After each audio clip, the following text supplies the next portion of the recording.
there was a terrorist attack in Damascus. Now, this happened in Sid Zainab, which is a predominantly Shia, so Shia Muslim area. This is where it's located, as you can see, right? That's Damascus, and Sid Zainab is here. Now, who could have done this? Who could have done this? Only a few people come to mind. Keep in mind, this is the location of a very, very important place for Muslims. This mosque is where Muhammad's granddaughter is buried. Okay, it's a beautiful shrine. I've been in there when I was young. It is absolutely phenomenal. I mean, truly phenomenal. It's well known. You have Shia. This is a predominantly Shia area, right? So who would want to hurt Shia Muslims in Damascus and or pilgrims, right? Because as I said, it's a pilgrimage site. So you're going to have people from not just Iran or Iraq, but all over the world who might come here. Not only tourists. Tourists is another group, but we are talking about targets here. We're talking about Shia Muslims or Shia Muslims from Iran or from Iraq. Who would want to hurt these groups? There are only two contenders who come to mind. Number one is Israel, and then the other one is Al-Qaeda and ISIS.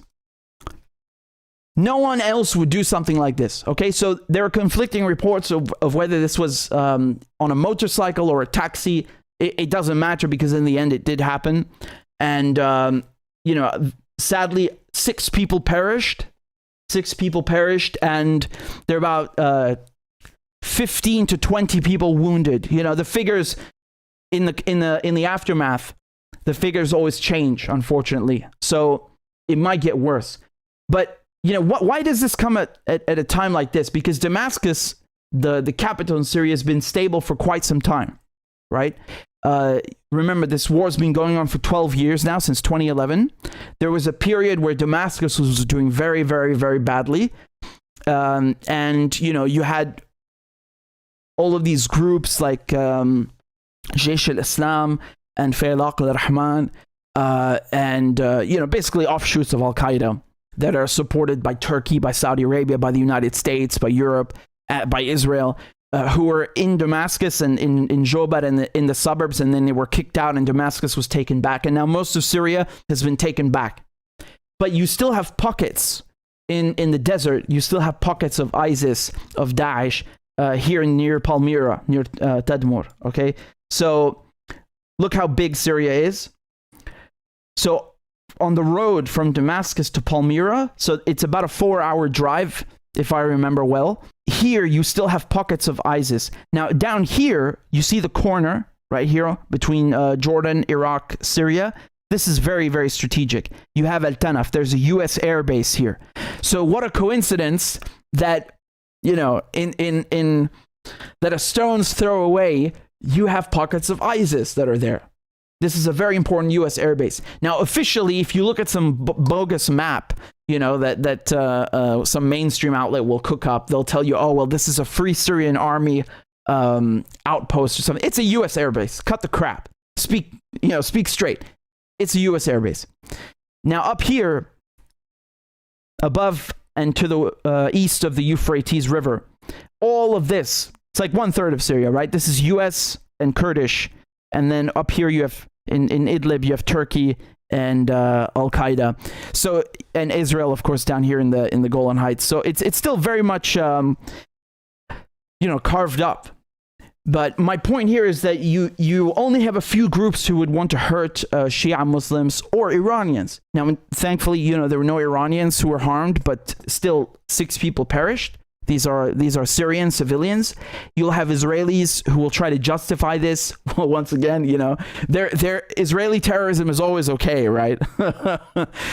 They'll try and justify this by saying, well, nearby to Sid Zainab, or in the area of Sid Zainab, you have Iranian militias who are garrisoned there. Okay, so where are they? Why is there not a single soldier or fighter among the wounded, among the casualties? Why are they all civilians? Guess what? Because it's a terrorist attack. That's why.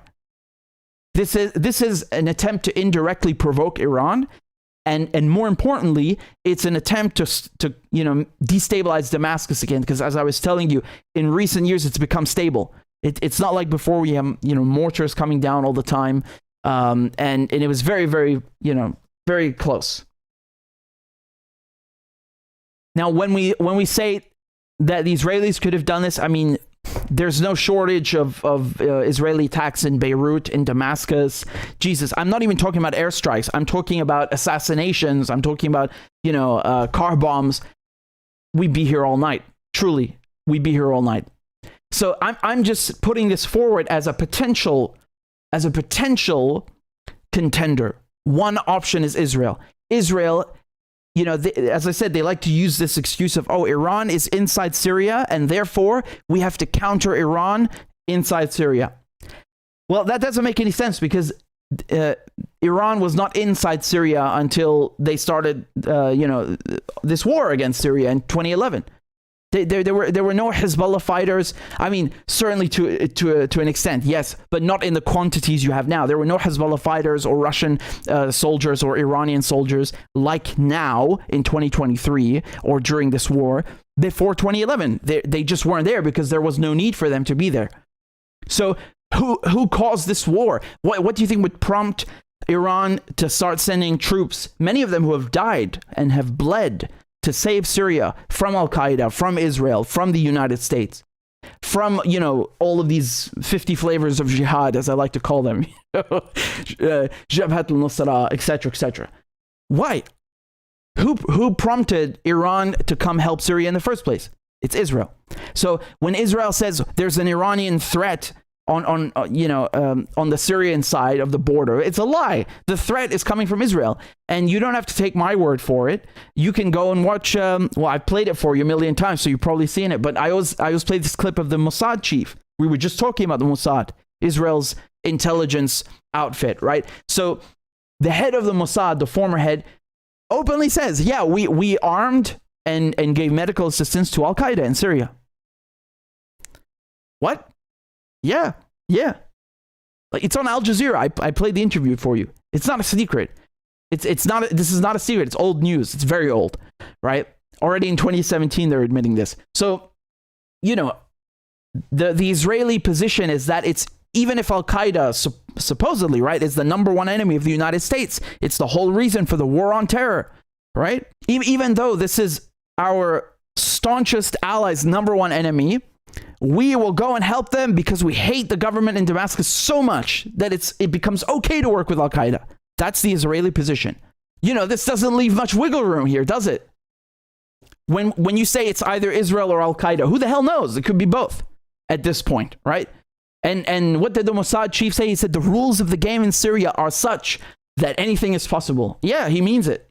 He means it. Israel is feeling very, how shall I put this, frustrated, because they keep bombing Syria and nothing changes. They're unable to take down the government there. So their way of retaliating, because they're frustrated, is to do stuff like this, where they go and they blow up a very obvious, I mean, ask anyone, from Damascus or who knows their stuff. What area is this? This is a Shia area in Sid Zainab, okay? This is a Shia pilgrimage site. The message is very clear. It's like, I'm not going to give you an analogy because it's clear, right? But this is asking for trouble. I can guarantee you in the next days, you are going to see a response from Iran, albeit an indirect one, because the Americans and the Israelis like to play these indirect games. Well, they get indirect responses, right? You down an Iranian oil tanker, then an Israeli-owned oil tanker is mysteriously going to fall out, not out of the sky, but into the sea, right? This is playing with fire. This is really playing with fire. The government in Damascus take this very seriously, and the government in Iran take this very seriously too. And the Russians take this seriously as well, because you're screwing, they have other things to worry about now. And they came in to clean up all of this Al-Qaeda nonsense that America and Israel have been supporting. And the last thing they need now is to have the progress that they've built, meaning stabilizing Syria, fall back into disarray. This is playing with fire. This is very, very dangerous what they're doing. This is the kind of sectarian violence that you saw in Iraq. But they claimed like, it's Shias and Sunnis blowing each other up like for no reason. Yeah, no. This is CIA. They do this stuff on purpose. So, you know, one side thinks it's the other, and then they start killing each other, and it's basically divide and conquer, right? You get a group that you're trying to control divided and then fighting on the inside, and then you have less to worry about because they're fighting each other for you. In any case, Syria's situation, I know people like to think of it as a separate war, but I think this is wrong because the invasion of Iraq was 2003. Syria is 8 years later in 2011, and already in 2006 you have cables from the U.S. Embassy in Damascus saying they want, you know, they're looking at ways to get at Assad and get him out of government. And the whole point that I was making to you about ISIS being here in the desert, I just told you, like, you have pockets of ISIS here, but when ISIS was at its height, what area did it occupy? Did it occupy Angola and China? No, it occupied Iraq and Syria. Why did this happen? This is in part because of the proxy war in Syria, but also in part because of the invasion of Iraq in 2003. When you remove Saddam, you get rid of, you know, a powerful leader like that, who perhaps not the most pleasant person, but nevertheless has a country stable. Then you get a situation like this with ISIS taking over and coming out of the woodwork, and it's called a power vacuum. And that is in part the reason why ISIS was able to gain such a foothold. Remember, it started in Iraq and then it spread into Syria. These events are all related. It's this whole war of terror. So this is very sad to see.